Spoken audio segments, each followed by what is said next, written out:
Et dans un deuxième temps, éventuellement de réorganiser un autre samedi avec quelqu'un qui vous semblerait intéressant d'inviter, que vous avez identifié et qui ne serait pas trop effrayé par nous.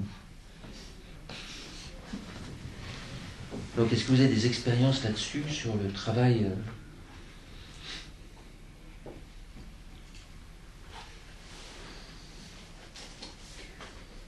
En médecine, le rapport hiérarchique est toujours tellement prédominant. Moi, je l'ai vraiment vécu à l'hôpital. C'était le pouvoir médical, la violence médicale est terrible. Ça perdure encore. Ça perdure encore. Dans certains hôpitaux, hein, je ne vais pas généraliser, mais c'est une violence très forte, un pouvoir très fort. Dans d'autres hôpitaux, il y a beaucoup d'humanité. Et là, le rapport hiérarchique s'estompe. Mais ça existe encore beaucoup, je trouve. Oui. Puisqu'on est sur la question des hôpitaux, tu demandes des expériences. Oui, tout à fait. Il se trouve que mon père est suivi et baladé dans différents hôpitaux. Et c'est vrai qu'avec l'appel qui a été fait de plus en plus à des médecins étrangers qui se retrouvent en situation de travailler en France, il y a ces questions de la difficulté à communiquer, puisqu'il y a un maniement avec pas forcément une extension des champs utilisables au niveau de la langue, donc des fois des champs très réduits et très injonctifs, parce que connaître la grammaire française avec ses subtilités, des fois c'est un peu compliqué, donc ces champs-là. Il y a la transposition de cette relation hiérarchisée qui peut exister au pays et qu'on reproduit en France, qui n'est pas toujours comprise, qui peut être demandée, mais qui des fois est sous tension. Et puis là, c'est une autre expérience qu'on avait eue dans des dispositifs de médiation qu'on avait essayé d'installer en PACA, Guyane et Île-de-France, sur les questions du suivi des personnes atteintes par le VIH, avec des personnes africaines séropositives qui essayaient de monter une association de soutien aux gens de leurs différents pays, Afrique centrale ou Afrique de l'Ouest. Et il y avait une question d'une forme de décolonisation, c'est-à-dire expliquer aux patients qui venaient qu'ils avaient le droit de pouvoir poser des questions, dialoguer, et qu'il n'est pas dans un rapport de soumission à l'autorité médicale. Et que ça prenait du temps, parce que chasser le naturel, il revient au galop, et que selon les expériences de se faire rabrouer ou d'avoir des ouvertures avec des soignants qui laissaient un espace, ça permettait une construction à la fois individuelle, puis ensuite collective, partagée dans les échanges qu'ils pouvaient avoir, et progressivement une sorte de tache d'huile, on change le rapport qui peut s'installer dans les deux sens. C'est-à-dire que aussi les soignants peuvent voir au bout d'un moment l'intérêt qu'il peut y avoir, même si des fois ces gens qui étaient en situation de médiation se retrouvaient vécus comme des avocats défendant uniquement le côté patient, voire pouvant être agressifs dans une revendication qui n'était pas forcément, je dirais, acceptée ou contenue aussi de la structuration aujourd'hui du champ de la santé avec moins en moins de personnel, des temps plus restreints et les difficultés organisationnelles dans le suivi avec une forme de découpage qui fait qu'on ne comprend plus qui est responsable de quoi. On fait porter à la personne cette notion du parcours alors qu'avant on l'organisait pour elle. Et quand c'est des gens qui sont déjà en situation de difficulté, parce que n'ayant pas une vision, je dirais GPS, de compréhension de l'environnement dans lequel ils ont à interagir et qu'on ne leur a jamais expliqué cet environnement. Donc on leur dit vous allez de là à là, mais les différents endroits par lesquels ils doivent passer, ils ne les connaissent pas. Voilà. Donc, et là, on a des champs qui se retrouvent, je pense, en même situation, puisque c'est sur la santé, mais je pense que c'est dans d'autres domaines, que ce soit la compréhension du champ de fonctionnement de l'entreprise ou du champ du fonctionnement du juridique et du système du droit en France. Tu veux parler? Je ne sais pas, en tout cas sur l'hôpital et la hiérarchie médicale, j'en ai une petite idée quand même. De l'intérieur et de l'extérieur, parce que j'ai été responsable de secteur, donc je vois bien. Enfin, je vois bien. Comment dire? Le champ de la psychiatrie a été un laboratoire de cette question. Vraiment. La psychothérapie institutionnelle, par exemple, qui garde une force actuelle, malgré tout, qui revient sur le devant avec tout ce qui se passe en ce moment dans la destruction institutionnelle. Il y a une désinstitutionnalisation terrible des hôpitaux, des services médico-sociaux, enfin, c'est terrible. Donc la hiérarchie médicale, je ne sais pas bien, enfin, je vois bien avec mes collègues, je disais que je faisais partie du collectif interhospitalier tout à l'heure, donc il y a évidemment des médecins qui ont donné leur démission de leur fonction, de leur responsabilité administrative parmi eux. On est loin, effectivement, du partage sur le terrain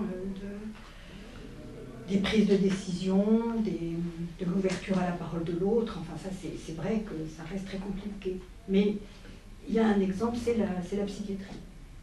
Et la psychiatrie est en train de, quand même, avec ce leurre du virage ambulatoire, le secteur, c'était un virage ambulatoire, il a été complètement détruit.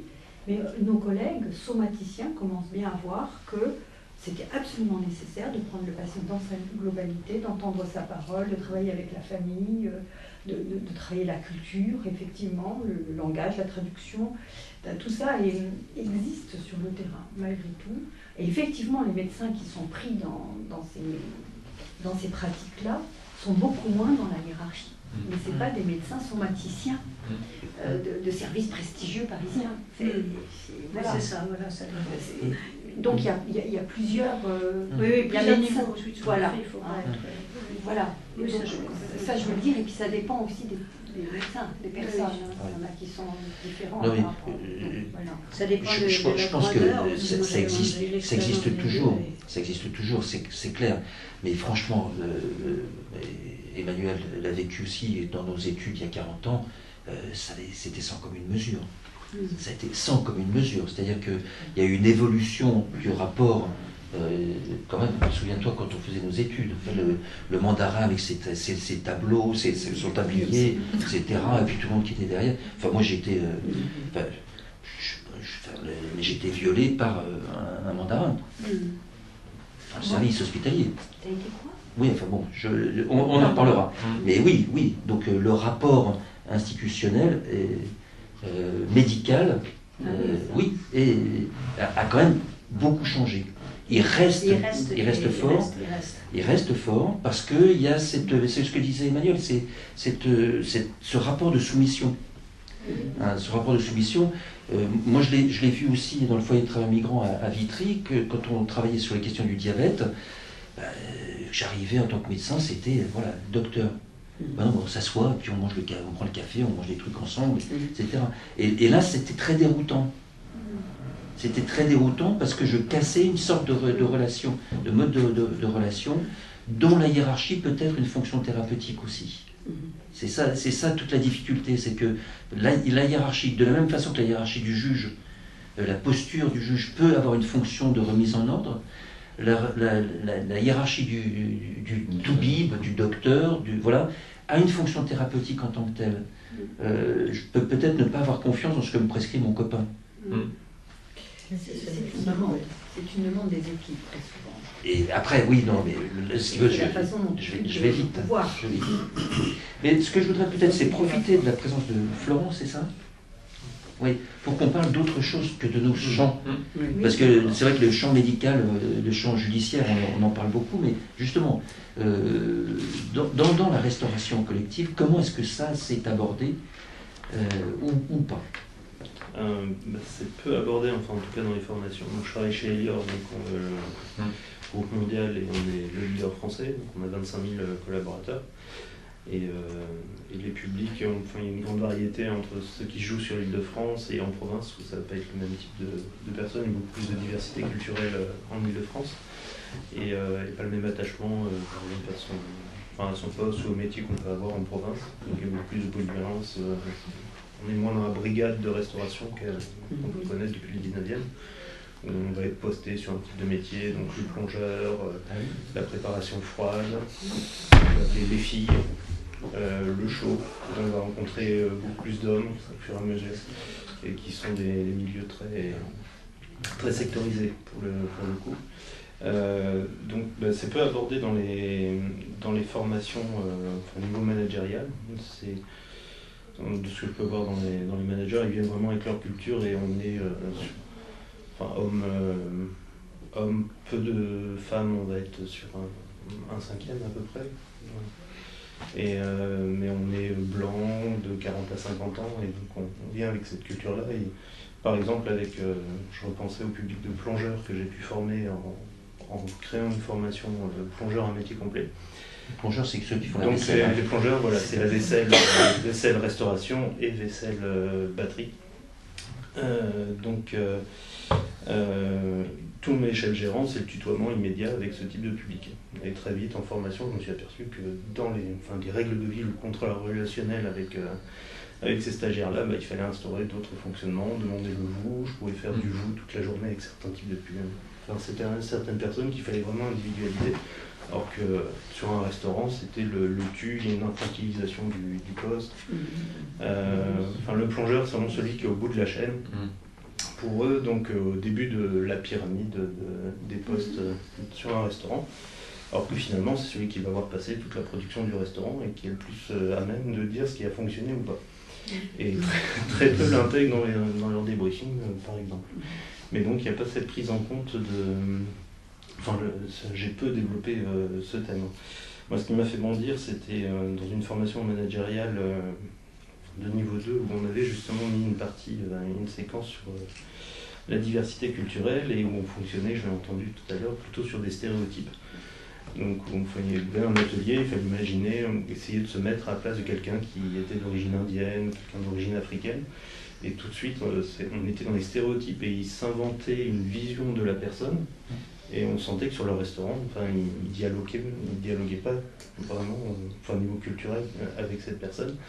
Et moi, en formation, ça m'avait mis très mal à l'aise et je leur en avais fait part de comment ils imaginaient ils mettaient en jeu leur représentation, mais pas les personnes qui étaient en face d'eux.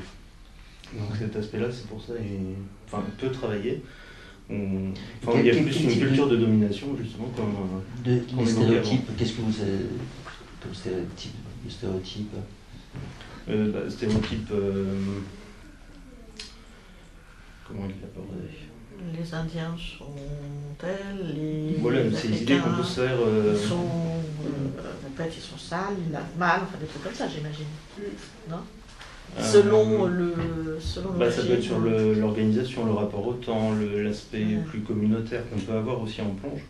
Et c'est le recrutement qui est fait comme ça, où on peut avoir un leader et qui va être avec 3 personnes qu'il connaît et ils tiennent la plonge et c'est un peu une sorte de crack ouvrier. Donc il y a aussi, on reprend en formation dans le monde des plongeurs, tout de suite ils se mettaient par groupe de langues en installation. Et donc on notait très vite la différence entre ceux qui venaient d'Afrique du Nord, les Sénégalais, les Maliens, les Comoriens. Et il y avait très peu d'échanges ensuite. C'était mon rôle de facilitateur, de faire le lien avec tout le monde, mais très vite il y avait cet aspect de se répartir par culture d'origine. D'accord. Et ces stéréotypes, ils circulaient parmi tout le monde ou spécifiquement parmi l'encadrement? Là, c'est dans l'encadrement que j'avais pu voir comme stagiaire en formation.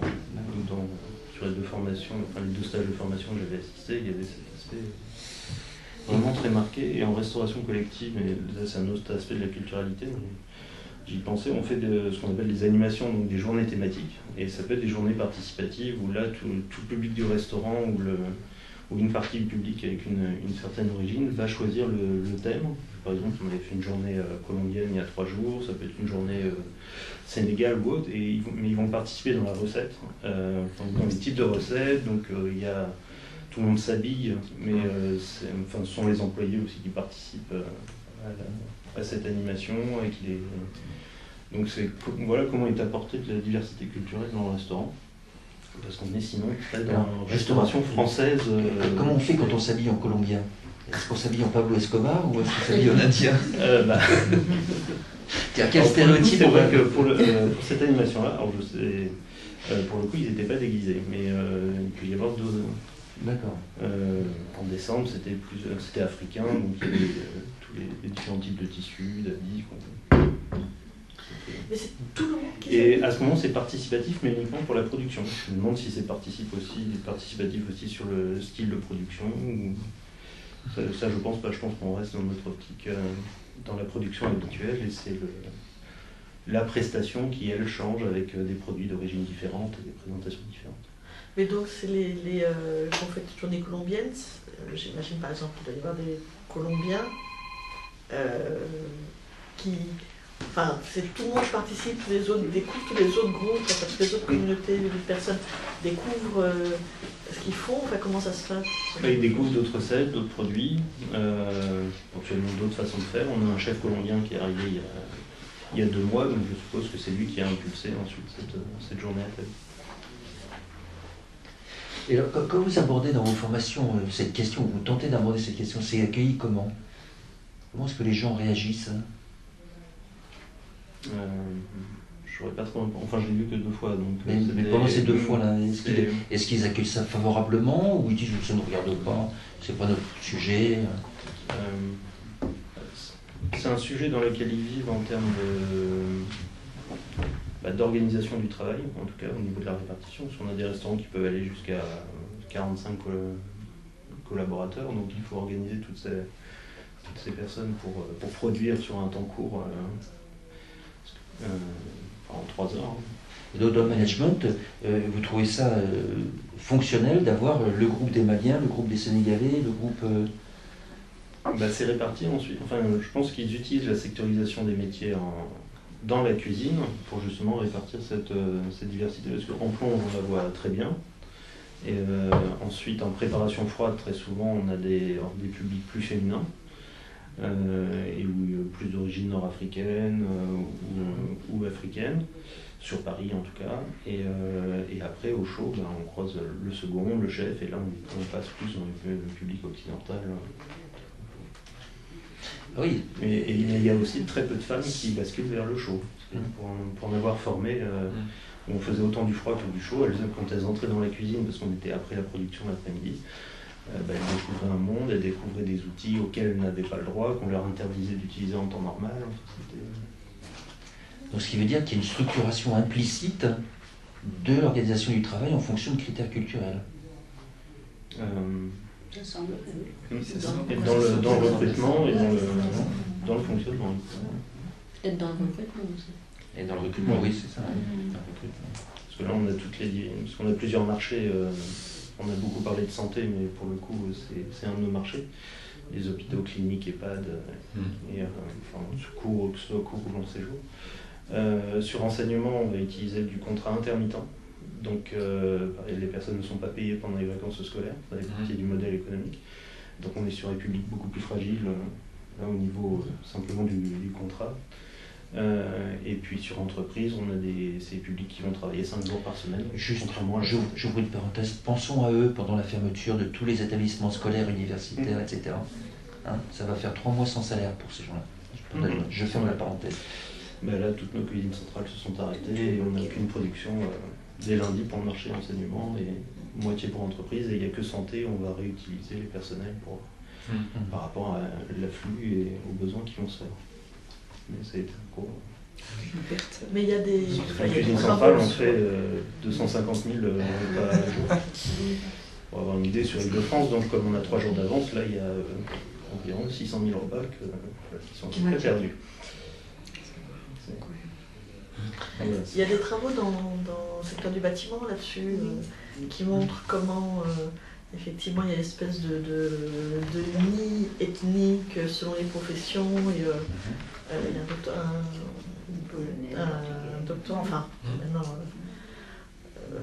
qui est chercheur maintenant, qui a fait sa thèse justement en essayant de travailler, de faire son travail de terrain dans des boîtes dans le bâtiment, et qui a eu énormément de blancs français. Il n'arrivait pas à se faire embaucher, justement parce qu'on lui disait mais non, mais ça c'est pas pour les blancs, ça c'est pour les non, ça peut être les Maliens, ou enfin il y a vraiment des secteurs très précis sur les types de nationalités doivent travailler, elles sont bonnes pour ça, etc. Et elle est amusante cette hiérarchisation, excusez-moi, parce que du point de vue, ça marche aussi dans le sens du diplôme. Je connais des amis qui sont, enfin un ami particulièrement, qui est responsable des ressources humaines dans le sud, et qui prend qui recrute tout simplement des jeunes étudiants. Il faut savoir que sur les écoles, presque tout le monde le sait, les écoles sont classées par hiérarchie dans les ressources humaines. C'est-à-dire que si on a fait X, si on a fait... c'est hiérarchisé. Et on ne peut pas accéder à certains niveaux de poste selon... Voilà, c'est aussi simple que ça. On n'accède pas à un certain niveau de poste. Au bout d'un moment, on sait que fatalement, on va arriver à une rupture qui fait qu'on ne peut pas aller au-dessus du poste. Et cet ami est anglais. Et ça l'a toujours perturbé, parce que dans le système anglais, ils sont plus pragmatiques, c'est-à-dire qu'on peut recruter quelqu'un pour lui faire un travail, et s'il y arrive, quel que soit son diplôme, il va au final, il va arriver à la fin de la pyramide. Enfin, la pyramide, l'expression est un petit peu mal consacrée, mais en l'occurrence, il y arrive.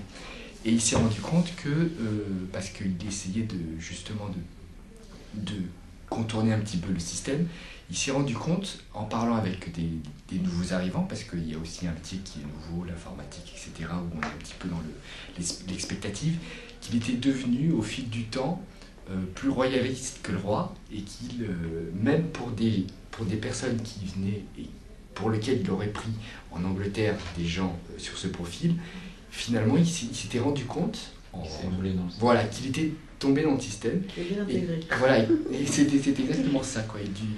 Et il nous racontait ça d'une manière assez... c'est cocasse en l'occurrence, mais ça rejoint un petit peu le côté catégorisation et une certaine hiérarchie où il n'y a pas de perméabilité ou pas de... Et là c'est en fonction de l'école d'origine. Oui, c'est ça, c'est en fonction de l'école d'origine. Mais là, donc, il y a des groupes professionnels ethniques. Donc dans le bâtiment, dans la restauration, je l'ignorais, ça. Qui soit, ah, c'est très difficile. Enfin, j'ai lu une fois, je ne sais plus comment il s'appelait, un auteur, un Colombien qui a été fait justement, qui était venu faire ses études en France et qui a écrit après un peu sur son histoire, et, qui disait les difficultés qu'il avait à se faire embaucher comme plongeur, parce qu'on disait non, c'est des Colombiens, tu ne peux pas être plongeur, parce que les plongeurs, on les réserve pour je ne sais plus quelle nationalité. C'est une nationalité. Ouais, d'accord. Donc les plongeurs, on préfère les Pakistanais, ou parce que, et alors là c'est toujours la même chose, parce que ils sont plus, je sais pas, ils sont plus ponctuels, ils sont plus propres, enfin plein de représentations qu'on peut avoir sur les femmes philippines qui s'occupent dans le 16e, parce qu'elles sont plus maternelles, plus douces, etc. C'est des représentations, des constructions qu'on fait justement autour d'une soi-disant origine. Et on retrouve ça, je pense, dans tous les secteurs. J'ai une expérience à Pôle emploi pour des recrutements de caissières. Et à un moment donné, une grande surface en particulier nous demandait un type de nationalité. Et je pense que vous les avez vues à un moment donné, elles sont arrivées sur les caisses parce que c'était une demande. Alors c'était un peu compliqué de leur faire comprendre que c'était des recrutements, donc c'était par rapport à un CV, par rapport à des compétences. Et on se rendait bien compte que même quand on envoyait des publics différents, les recrutements se faisaient par ce type. Donc il y a eu énormément de femmes, soit indiennes ou sri-lankaises qui sont apparues dans les caisses parce que c'était des demandes des recruteurs. Et même s'il y avait d'autres CV, ils étaient focalisés là-dessus. Et là, on n'a pas de pouvoir. Hein. C'est pas légal. Non, c'est pas illégal, mais dans la Non, c'est pas légal. Non, c'est pas légal. Alors, on marche sur un fil en même temps parce que c'est des personnes qui étaient demandeurs d'emploi, qui avaient quand même les compétences et qui pouvaient occuper le poste. Donc, on ne peut pas leur dire non, vous ne pouvez pas recruter. Mais on se rendait bien compte que dans la demande qui était formulée verbalement, parce que bien sûr, ce n'est jamais écrit, et ensuite dans le rendu final, on se rendait bien compte que ça correspondait à un type de représentation, et c'était ce public-là qui était embauché. Mais on n'a pas de moyens, on n'a aucun moyen d'action là-dessus. La discrimination. Juste, et c'est mon histoire, dans les années 90, j'étais en Seine-et-Marne et dans le tissu économique était assez dense. Et puis moi je viens du privé, j'étais assistante de direction avant de rentrer à l'Éducation nationale. Et avec Pôle emploi, on avait fait des recherches sur les postes vacants, les besoins des entreprises à côté et tout. Puis donc on avait vraiment ciblé les postes, quoi. Et puis donc j'avais envoyé mon CV, et puis c'était Madame Van Welskapel, à l'époque on ne mettait pas la photo. Et donc j'avais mis mon nom marital, Madame Van Welskapel, adresse et tout. Et donc j'ai un rendez-vous, et le jour du rendez-vous, je me présente, il y avait 2 personnes qui étaient devant moi, j'attends que la secrétaire, enfin, d'arriver à la secrétaire, et puis entre-temps, la personne avec qui j'avais rendez-vous sort et dit à la secrétaire, dès que Madame Van Welskapel est là, vous m'appelez. Donc, je vais m'avancer, mais il est reparti aussi vite. Donc, j'attends mon tour. Et puis, je me présente, je dis, je suis Madame Van Welskapel. Il y a eu une réaction de la secrétaire, vraiment un millième de seconde. Je me dis, il y a quelque chose. Donc, attendez. Donc, elle part. Et puis, elle revient, elle me dit, ah ben, je suis désolée, bon, monsieur, voilà, ne peut pas vous recevoir. Et puis, de toute façon, le poste est pourvu. Je l'ai regardé, je dis, ben, écoutez, merci, vous lui direz merci de ma part. Puis je suis partie. Mais qu'est-ce que vous voulez faire? Rien. Mais bon, je ne regrette pas parce que du coup, j'ai passé les concours de l'Éducation nationale, j'ai rencontré Regard, et aujourd'hui, je ne vous aurais pas rencontré. Donc, finalement, mais pour revenir au sein de l'Éducation nationale, on a un peu ça aussi, cette représentation c'est une stigmatisation.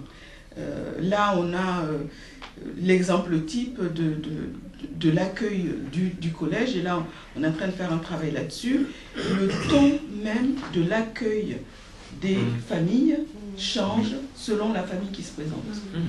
Et moi qui suis à côté de la loge et que j'entends, et parfois donc des colères des parents que je reçois après, que j'essaie de calmer, et donc là, on est en train de faire un travail là-dessus, de ne pas penser que parce que la famille arrive est de telle origine, donc forcément ne va pas comprendre ce qu'on va lui dire. Donc on va commencer par hurler, ou on va commencer par lui parler de manière agressive. Enfin, mais vraiment, et c'est inconscient. On s'est rendu compte, c'est vraiment inconscient. En médecine, on a ça avec les personnes âgées, c'est-à-dire que vous rentrez dans la chambre, alors madame, comment elle va? Alors j'entends très bien. La petite dame. La petite dame. Non mais c'est le stéréotype. Mais dans les formations, la petite dame. Ça change. Non, ça change pas vraiment. Malheureusement, ça change pas vraiment. Enfin, si, oui, sûrement. Non, mais la pauvre petite. Moi aussi. Il faut que la personne se manifeste pour dire stop. Et mettre une barrière avec un haut-là. Sinon, Maï n'a pas fini. Elle est gentille. L'exemple qui s'est passé récemment, donc une famille d'origine asiatique qui était accompagnée par une traductrice, mais qui a ma couleur de peau. Et donc là, on accueille bien donc la maman de l'élève qui venait avec son amie qui parle mandarin pour traduire. Sauf qu'elle, on lui ouvre, et dès que son amie traductrice rentre, mais madame, et vous? Donc j'entends le hurlement, et donc bon, la dame qui dit, mais je l'accompagne. Et arrivée à l'accueil, qui dit, je ne comprends pas. J'accompagne une personne pourquoi vous l'accueillez. Et là, l'idée qu'on ne peut pas imaginer qu'elle parle le mandarin avec la couleur de peau, et donc on l'accueille. C'est pas possible que ces deux personnes puissent être ensemble, en fait. Et la différence de ton, bon, ça a pris une proportion, parce que peut-être qu'on ne connaît pas. Elle dit, voilà, vous rendez les gens agressifs, de quel droit vous me parlez de cette manière-là? Il a fallu calmer les choses, et ça s'est passé récemment.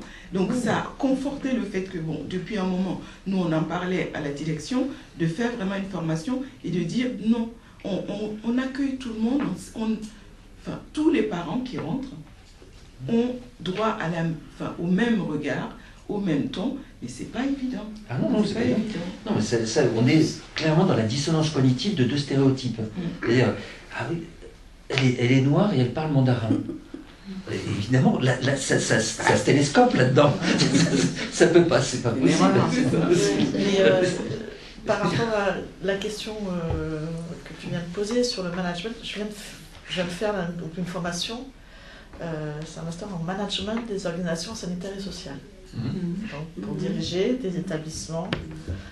CAFDES, non CAFDES, l'équivalent CAFDES, en mon cher. Et je n'ai rien eu. On n'a absolument jamais évoqué cette question. J'étais à Paris 13. Et alors, souviens-toi, Jacqueline, au début de Regard, il y a 10 ans, nous étions à l'école normale sociale, qui est un institut de formation travail social, qui fait le CAFDES, qui fait le CAFERUIS, et nous avions tenté, parce que nous étions hébergés là-bas, de dire on pourrait peut-être mettre un peu d'interculturalité dans vos enseignements, surtout qu'ils recevaient des assistantes sociales de 4 coins du monde, et qu'il y avait un module là-dedans. On n'a jamais, au point d'ailleurs où ils nous ont virés à la fin. Parce que, justement, la question de traiter ces stéréotypes dont Maï et Florent viennent de parler, c'est extrêmement violent, en fait. C'est-à-dire que quand on s'adresse aux gens en leur disant, ben là, dans votre cerveau, les neurones n'ont pas vraiment bien connecté, ils disent, oh non, moi je pense bien. Hein, c'est normal. En médecine, le syndrome méditerranéen, toutes les maghrébines, elles hurlent quand elles ont mal, hein, et c'est hystérique, c'est normal, c'est quelque chose qui existe, ce qui n'est pas vrai. Et donc, vos professionnels de la restauration scolaire qui sont tellement habitués à mettre les Pakistanais à la plonge, je ne sais pas dans quel ordre ça se passe, que finalement, si on leur dit, ah ben non, peut-être qu'un Chinois à la plonge, ça ferait aussi bien, eh ben c'est pas possible, c'est impensable, et ça remet en cause les fondements mêmes de la perception de la réalité. Donc finalement, c'est pour ça que toutes nos formations où on est à l'opposé de le lundi accueillir un Africain, le mardi accueillir un Asiatique, on dit ça c'est la foutaise, c'est mal accueilli. C'est mal accueilli. Parce que c'est violent. Une interprétation. Tout à fait. Oui. Mais de toute façon, ça va dans la problématique française. Enfin, la France est un pays d'immigration. Non, c'est pas qui ne se reconnaît pas. Moi, je l'ai vu au Brésil aussi, les stéréotypes. Je l'ai vu aussi. Oui, non, mais les stéréotypes, il y en a partout. Je pense que voilà, c'est un fonctionnement psychique oui, qui... mais il y a quelque chose... En France, on ne reconnaît pas le fait qu'on est un pays d'immigration. La diversité n'est pas questionnée sous le sens de... La diversité est toujours questionnée par rapport à l'autre, mais pas par rapport à soi. Parce que soi aussi, on est divers par rapport à l'autre. Oui. Et on n'a pas ce regard sur soi, on a ce regard sur l'autre à travers sa langue. C'est très folklorique, ses repas, sa langue, sa façon de s'habiller, mais on oublie que ça reste un humain qui a des besoins, qui a un mental, qui a une Pourquoi la question? Moi, parce qu'on est encore dans des schémas d'impérialistes, de colonialistes, et il n'y a pas eu de travaux non plus qui ont été faits pour décoloniser le colonial. Le refoulé colonial. Et c'est compliqué, parce qu'arriver... C'est comme ça que vous l'expliquez, par le refoulé colonial. Oui, et ce que tu dis en Guyane en arrivant, le français qui arrive en Guyane, il est dans sa tête, il est français, mais le Guyanais n'est pas français. Le Guyanais est encore autre chose. Donc c'est normal qu'il ait cette attitude-là, et des fois le faire remarquer, c'est « Ah non, mais je l'avais... Non, mais c'était une blague. Ah non, mais c'était... » Ça monte au cerveau. Et ça se reproduit. Mais cette question du tutoiement que vous soulevez dans le milieu du travail, c'est quelque chose qui, moi aussi, m'a toujours choqué. Toujours choqué, toujours. Les vieillards, et quand je travaille avec les jeunes en mission locale, ils sont beaux avoir 15 ans, je les vous vois. Je les vous vois. Ah ben non, ouais, bien sûr. Non, pardon, non, moi je dis ça parce que je vous vois également mais quand je les vous vois, ils me regardent avec des grands yeux. Et ils me regardent avec des grands yeux. Alors, je ne sais pas, l'éducation nationale, comment ça se pratique, cette pratique du tutoiement et du vouvoiement.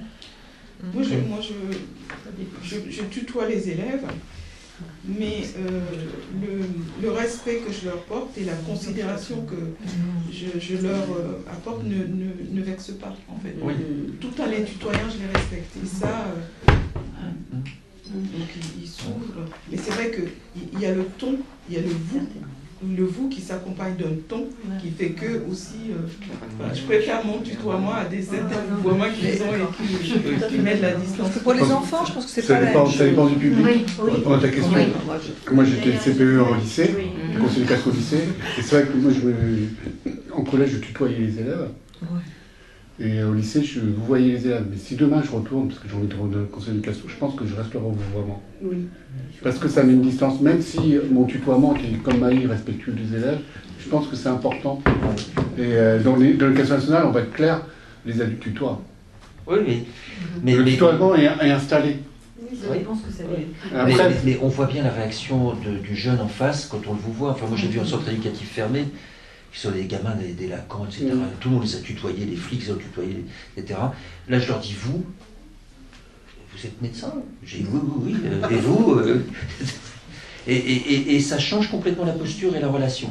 Ça change totalement. Moi, je crois que vraiment ça dépend ce qu'on met. Et Moi, puis ça dépend par rapport à la langue aussi. Ce que tu mets dans le tutoiement et dans le vouvoiement, moi, combien de fois je me suis, comme juge des enfants, retrouvée à vouvoyer l'adolescent au pénal, et dès qu'on arrivait sur la protection, on le tutoie. Parce que dans le tutoiement, c'est l'adulte qui protège l'enfant. C'est ça quand même, et on le traite comme un enfant. Et tu as des jeunes adolescents plutôt, enfin à mon avis, plutôt inquiétés par le vouvoiement, qui le met vraiment à distance et qui met un rapport qui est... donc c'est vraiment ce que... Et moi, je me suis finalement adaptée à passer avec un même jeune du tutoiement au vouvoiement, et puis basta, parce qu'il comprenait très bien que dans le vouvoiement du pénal, c'était le responsabiliser, et dans le tutoiement de la protection, ça, même si c'était à mon insu, c'était... tu es d'abord un enfant à protéger. C'est vraiment... C'est spécifique. Là, ben oui, mais c'est tout le temps, en fait. Enfin, je trouve que c'est exactement... C'est le mettre à sa place d'enfant. Effectivement, mais moi, enfin... En Colombie, tout le monde se tutoie partout. Ouais, c'est pareil. Oui, mais ils me tutoient aussi pareil. J'ai aucun problème qu'ils me tutoient pareil. Comme des parents qui me tutoient, et bon, moi j'accepte parce que c'est leur manière de s'adresser, je ne le prends pas mal. Oui. Que certaines... Alors que de certains, on va le prendre mal et on va les recadrer en disant bah non, je vous vois, vous me voyez. Et à d'autres personnes, on ne va pas le dire parce qu'on voit bien que ce qu'il y a dedans, c'est du respect aussi. Et alors, pour revenir au milieu du travail, donc là, on n'est plus du tout dans la même protection. Hein, oui, non mais bien sûr, c'est les adultes. C'est les adultes, absolument. Mais pas plus loin que la rue Daguerre, là, j'ai vu une altercation entre un monsieur avec un monsieur africain et qui s'est parti dans le tutoiement immédiat dans les insultes. Tout de suite, c'est-à-dire qu'il y a une relation coloniale, là, pour le coup, hein, qui émerge toujours. Et je pense que... Mais c'est confortable, non? C'est très confortable d'être colonialiste et d'avoir ce côté dominant. De toute façon, on est dominant et l'autre, on le voit toujours, on regarde toujours comme étant en bas. Donc, je pense que c'est une position confortable et c'est difficile de bouger les lignes. On a le droit d'interroger ce genre de position là. Bien sûr, c'est fait pour ça. C'est un peu... Bon, c'est comme la question du consentement. Il y a quelque chose là... Il y a de multiples façons d'être pris dans un rapport de domination et d'emprise sur l'autre. Vraiment.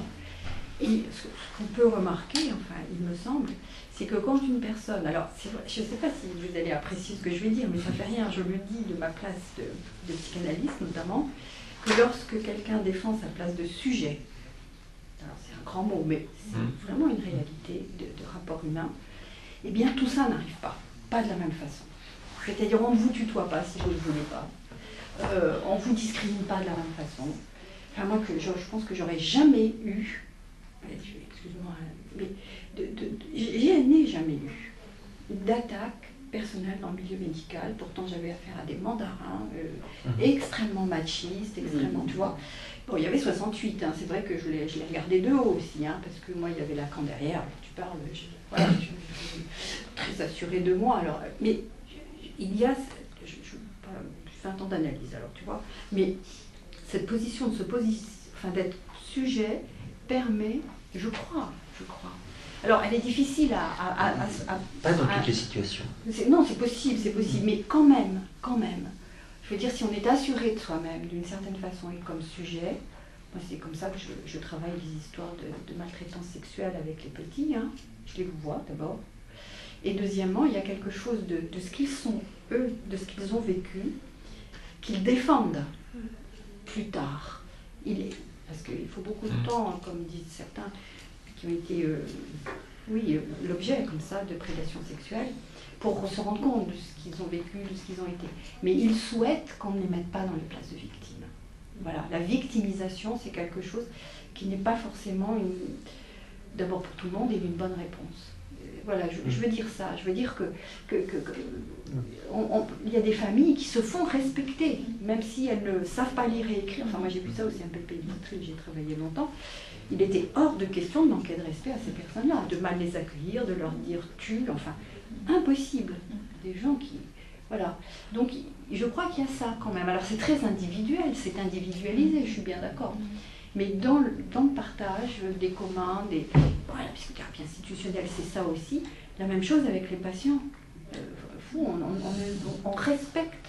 Et il y en a qui se font respecter, il y en a d'autres, ils sont très contents d'être dans la société. Mais là, on est dans le milieu du travail. Ouais.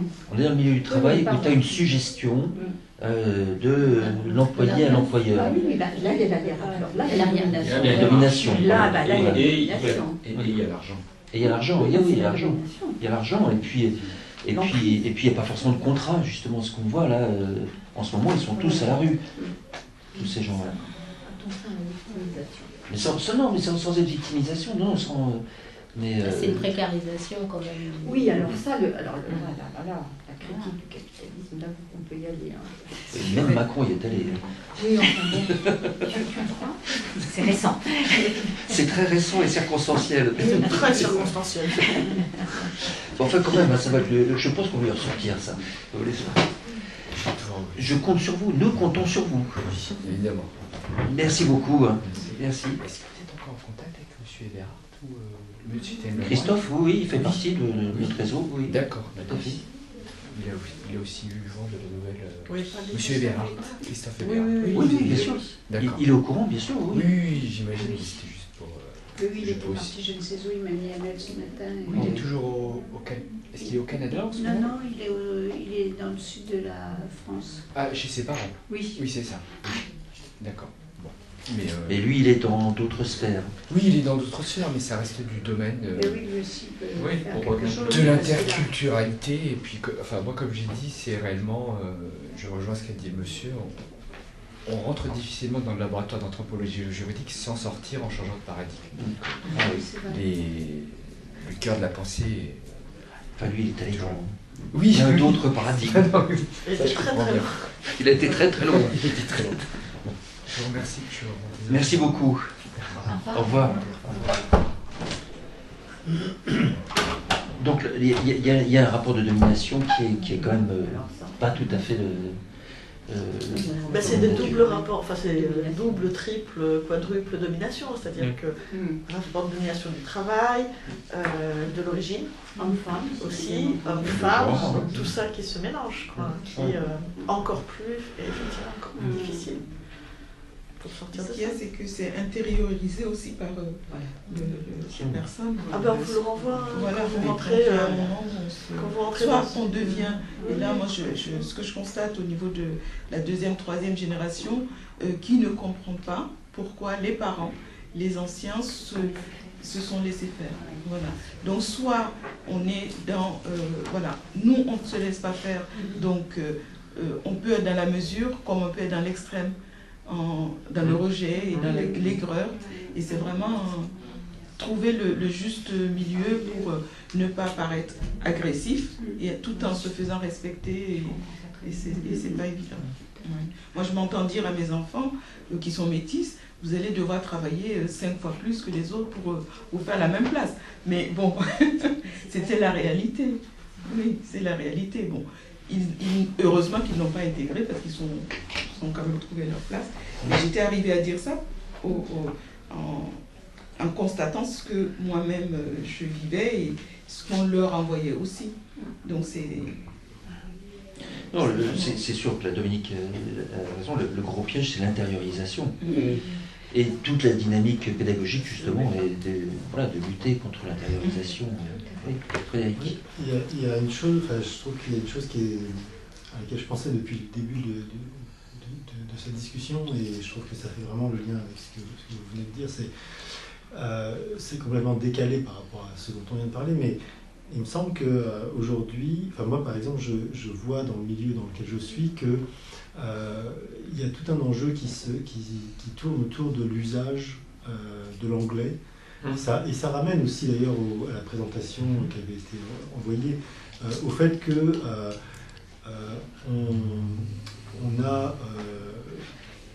on systématise l'usage d'un anglais de globish, voilà, qui n'est l'anglais de personne finalement, des interlocuteurs, dès lors qu'on est amené à travailler ensemble, à communiquer ensemble.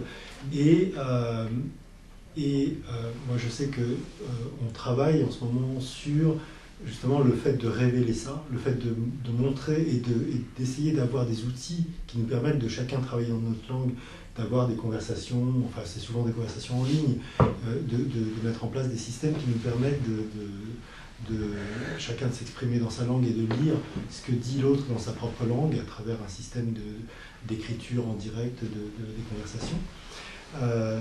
Mais je trouve que c'est aussi révélateur du fait qu'il y a une intériorisation de la colonisation, enfin du phénomène colonial, qui fait que, alors d'une part, la jeune génération, moi je ne suis pas très jeune, mais disons la génération de mes enfants en tout cas, ne vivent pas la question du colonialisme de la même manière que nous, parce qu'ils considèrent qu'ils sont nés bien après, d'une certaine manière, il y a déjà ce point-là, et intériorisent en même temps, d'une certaine façon, le fait qu'eux-mêmes doivent se soumettre à la langue, à une sorte de langue commune qui devient, qui les fait eux-mêmes rentrer dans une sorte de hiérarchie de colonisant en même temps. Voilà.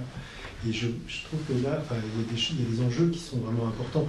Pour nous, vraiment à ce qu'on reconnaisse ce problème-là et à ce qu'il n'y ait pas... on ne crée pas une hiérarchie, par exemple, entre ceux qui maîtrisent l'anglais, qui sont capables de circuler, qui sont passés par des programmes Erasmus+, qui sont passés par l'université, et qui ont donc cette capacité-là, et des militants qui, eux, sont locaux, donc qui travaillent uniquement dans leur propre langue, qui ne sont pas en mesure de participer à des conversations qui se dérouleraient en anglais. Et donc, là, il y a des hiérarchies qui sont en train de se construire, ou qu'on essaie de déconstruire, en tout cas, qui sont aussi très tout à fait. Tout à fait. Ça renvoie aussi à une autre dimension de cette interculturalité, qui est en fait une pseudo-interculturalité. C'est les Google, Amazon et autres multinationales qui prétendent travailler l'interculturalité, mais en fait tout le monde parle anglais, tout le monde vient des mêmes universités, tout le monde a le même formatage de l'organisation d'une entreprise, et qui finalement, qu'on vienne de Singapour, du Sri Lanka ou de Londres, finalement parlent la même chose. Et donc il n'y a plus aucune diversité. Il y a une diversité d'apparence, mais pas une vraie diversité. Oui, tout à fait. Et moi, je vois par exemple mon expérience personnelle. Moi, je pratique pas de langue en dehors du français encore. Mais disons que par la force des choses, j'étais obligé de pratiquer un minimum d'anglais. Mais par exemple, le fait de faire reconnaître aujourd'hui, dans le milieu dans lequel je travaille, je peux faire reconnaître le fait que j'utilise des traducteurs automatiques. Alors qu'il y a quelques années, c'était quelque chose qui n'était pas entendable. C'était quelque chose qui était une manière de mettre en position inférieure la personne qui n'accéderait pas à cette compétence-là. Et donc il y a vraiment des... Enfin, c'est pour ça, je pense qu'il y a vraiment des hiérarchies qui se construisent ou peuvent se déconstruire de cette manière. Une espèce comme disait Bourdieu, en reprenant Bourdieu, des luttes de positionnement qui peuvent passer là, actuellement par l'anglais, qui passent par le type de classe de langue que vous avez étudié au lycée, enfin c'est plein de choses comme ça qu'on retrouve, qui s'adaptent facilement, très vite, très très vite, s'adaptent au changement, mais on en est toujours la même chose. Moi je me souviens à l'éducation nationale, quand j'avais inscrit ma fille au collège, un formulaire à remplir. Et je me souviens très bien parce que c'était écrit pays d'origine. Je dis, mais pays d'origine de qui? Donc je me suis posé, de moi ou de... Mais non, c'est le formulaire pour l'enfant. Donc c'est quoi ton pays d'origine? Elle me dit, je sais pas. Donc c'est la France peut-être parce qu'elle est née en France. Donc mais en tout cas j'ai hésité longtemps. Après c'était écrit langue maternelle. C'est quoi ta langue maternelle? Donc je me réfère toujours à moi. Et pourtant l'enfant est né ici, parle le français, mais bon un peu de malgache quoi. Donc je dis elle me dit c'est le français. Oui peut-être le français. Mais on s'empêche pas de se référer à soi, l'enfant. Et je ne sais pas après ce que fait l'éducation nationale de ces questions-là. Est-ce que vous pouvez répondre à cette question? Les statistiques. Que fait l'éducation nationale de ça? On est censé ne pas faire de statistiques. Voilà. Donc, moi, on enregistre les données. Les données sont enregistrées, mais la langue maternelle, il y a la nationalité, ça on note la nationalité, parce que après il faut savoir qui doit se faire enregistrer pour la journée civique, voilà. Mais c'est juste ça. Moi je l'ai utilisé au collège parce que quand je suis arrivée en tant que CPE au Blanc-Mesnil, mais je demandais quelle langue parles-tu en plus du français. Voilà, parce que je trouve que c'est une richesse et parfois, et donc on a pu faire dans le cadre du CESC, des actions avec les élèves qui présentaient un texte dans leur langue et tout, mais c'était vraiment interculturel pour le coup. Mais là, je ne pense pas que ce soit un imprimé vraiment éducation nationale. Je pense que c'est l'établissement qui a dû le faire parce que sur les fiches siècles, on n'a pas ces données-là. C'était il y a quelques années. Il y a combien d'années? En début d'année, moi, dans les réunions de rentrée, le directeur de l'école primaire où est mon fils nous a bien dit il y a tant de pourcents de de quoi? Nationalité? Ah oui. C'est un imprimé, je pense, propre à l'établissement. Il a fait par moi, ça m'envoie une autre expérience que j'ai eue à Melun, où j'étais intervenu auprès de, je sais plus, des conseillers pédagogiques ou des conseillers d'éducation, et ils m'exposaient un certain nombre de cas. Ils avaient eu des enfants avec un dossier lourd. Et je me disais, c'est quoi le dossier lourd? Le dossier lourd, c'était justement la langue maternelle, etc.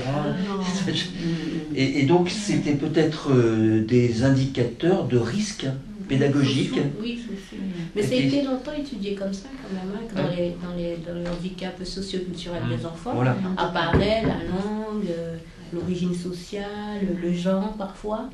Et c'est depuis quelques années, avec d'autres travaux, où on se rend compte que c'est plutôt une richesse.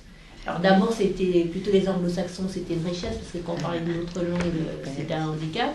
Et puis ça s'est un peu ouvert, on se rend compte qu'aujourd'hui, un enfant qui parle une deuxième langue, voire une troisième langue, a une oreille, il y a une capacité d'adaptation, à d'autres facilités, qui sont des compétences qui sont réutilisables ensuite dans le système scolaire et qu'on voit après. Oui, bon, au niveau concret, il y a encore des instituteurs qui expliquent qu'il faut absolument parler français à la maison. Ça n'empêche, mais je trouve que cette dynamique, pour avoir travaillé sur le sujet en Guyane, en tout cas avec des populations justement dont la langue maternelle la langue de la mère n'est pas la langue française ou du père, hein, ben, on se rend compte que quand même, il y a une évolution lente, certes, mais une évolution quand même. On se rend compte que prendre en compte, c'est pas traité comme un handicap en tout cas. Ne plus le traiter comme un handicap. Je serais plus nuancé quand même. Là, vous parlez de la Guyane, mais en France, c'est quand même différent. Parce que moi, je vois par exemple. En métropole. L'Hexagone. La métropole, ça va même pas. Si on n'est plus ça va même pas. colonisateur. Voilà. Non, parce que ça rejoint la question interculturelle. Hein. Ouais. Parce que le bilinguisme qui est quand même mis en valeur, et quand l'éducation nationale, ça évolue pas. C'est le bilinguisme si vous parlez anglais, si vous parlez une langue européenne. Et donc moi qui ai travaillé, qui fait toute ma carrière en éducation prioritaire et quartier politique de la ville, le bilinguisme, quand un enfant parle soninké ou bambara, ça va pas mettre en avant. Et donc justement, c'est un souci. Alors c'est vrai qu'il y a quelques petites actions, mais qui se font de manière ponctuelle, mais qui ne sont pas forcément développées. Je pense à une association comme Doulala, qui s'appelle D'une langue à l'autre, qui font des ateliers de langue en maternelle, et justement pour éviter que l'enfant se retrouve des fois dans des conflits entre la culture d'origine, la langue qu'il parle à la maison. Et l'apprentissage, et ils sont aperçus que ça avait des répercussions sur les apprentissages, parce que justement les parents étaient associés. Malheureusement, ces actions-là ne sont pas toujours très développées, et des fois elles sont empêchées d'être développées pour des questions de formation, de temps. Mais je crois que c'est une vraie question. Et moi, pour avoir eu la chance aussi d'insister, d'être devenu dans des familles, que ce soit africaines, que ce soit chinoises, c'est vrai qu'à la maison, ils vont parler bambara, ils vont parler soninké, les parents, parce que c'est pas que les parents parlent pas français, c'est qu'ils maîtrisent pas forcément le français, puis c'est aussi des habitudes, c'est normal, hein. Moi, ça me surprend pas. Donc je pense qu'il y a encore un gros travail. Moi, c'est pour ça que tout le travail de regard m'intéresse énormément, parce que je trouve qu'en France, j'ai l'impression que sur l'interculturel, ça avance. On piétine. On piétine beaucoup. Et depuis 20 ans, sur plein de sujets. Depuis 40. Non, mais c'est difficile. 50. Depuis, ça reste quand même très... Alors, moi je vois Florent qui commence à s'impatienter un petit peu, le temps. Mais c'est vrai que on a toujours tendance à aller dans nos secteurs d'activité, la santé, l'éducation nationale, et que finalement, la question de l'interculturalité au travail, elle n'est pas traitée. Elle nous échappe. Elle nous échappe. Alors, on arrive bientôt quand même à la fin, là, les estomacs commencent à... moi, je voudrais d'abord vous remercier beaucoup de votre présence. Je pense que Jacqueline aussi. Merci à Jacqueline son nom. Là. Voilà. Oui. Donc, on continue. Hein, on continue. Je voudrais vraiment remercier Florent d'avoir bien voulu venir parce que c'est quand même un peu exotique. Non, c'était. Comment va-t-il vécu la différence? Voilà, comment. Et moi, ce que je vous propose justement, c'est de revenir. C'est de revenir, et cette fois en intervenant.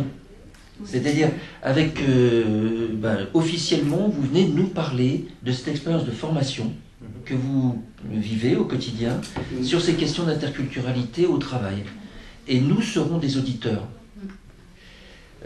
Parce que je crois qu'on a beaucoup à apprendre justement de cette expérience. On se connaît bien, vous avez vu, entre la santé, l'éducation nationale et la justice, ça fait un certain nombre d'années que nous collaborons. Mais sur le milieu du travail, on a un grand point aveugle. Un très grand point aveugle. Et c'est très intéressant. Je voulais juste poser une question. Est-ce que, en posant la question de la diversité, vous vous êtes posé la question, est-ce que vous êtes dans la diversité? Ah oui, par définition. C'est tout mon bouquin, la situation d'altérité quand même. Non mais est-ce que tout le monde se pose la question d'être aussi dans la diversité? Parce que quand on parle de la diversité, si tu regardes sur Internet ou quoi que ce soit, on renvoie toujours les populations d'immigration, mais est-ce que les personnes se sentent aussi faire partie de cette diversité-là? Et c'est pas toujours l'autre qui est divers, on est soi-même divers.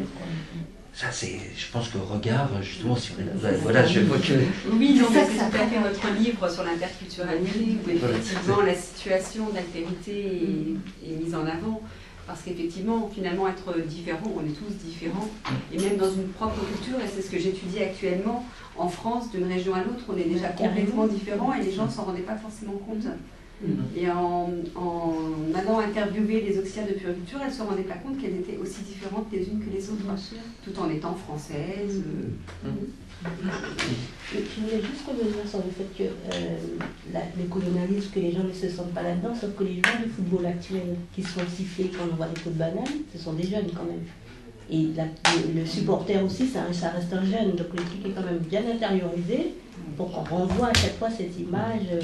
Donc même si lui, il ne le vit pas comme ça, mais on lui renvoie quand même cette image, et la personne qui lui renvoie a quand même son âge. Oui, tout à fait. Non, mais je ne veux pas dire que le communisme a disparu, hein. C'est pas du tout ça. C'est le contraire. C'est qu'il est tellement intériorisé oui, on se rend même qu'on s'en rend plus compte sous certains arguments éventuellement, mais qu'en fait c'est effectivement extrêmement présent. Juste pour peut-être préciser ça, il ne faut pas voir la question du colonialisme que sur la question des races. Pourquoi? Parce que la France, elle s'est construite par rapport à une entité qui était l'Île-de-France, puisque c'était la royauté qui était là, et qui s'est construite en asservissant et en dominant d'autres provinces. Et c'est le même modèle qui a été reproduit ensuite. Donc c'est un modèle impérialiste, colonialité, mais qui à chaque fois, et quand enfin, moi je suis de Picardie, on parle le Picard, voilà, et la Picardie fournissait des régiments à l'Île-de-France. Et le ch'timi qu'on met en avant avec des films aujourd'hui, c'est le Picard, et on l'a forcé à disparaître, même si les gens résistent et revendiquent le fait de pouvoir continuer à parler leur langue. Mais elle n'est plus... Leur accent. Voilà, leur accent, mais on retrouve des expressions, mais elle a du mal à être enseignée, même si elle reste enseignée dans certaines universités. Donc ce processus-là est un processus qui se reproduit complètement et qui est historique. Ah oui, bien sûr. Et on n'a pas les mêmes histoires de construction de cet impérialisme, et ça a été cité, entre les anglo-saxons et les Français. Ah oui. Même si on est deux systèmes impérialistes, avec la question de l'égalité, les Anglais faisant un système à la table ronde, c'est-à-dire ils sont divers, mais il y a quand même des plus divers que d'autres, les Français disant non, on est tous pareils.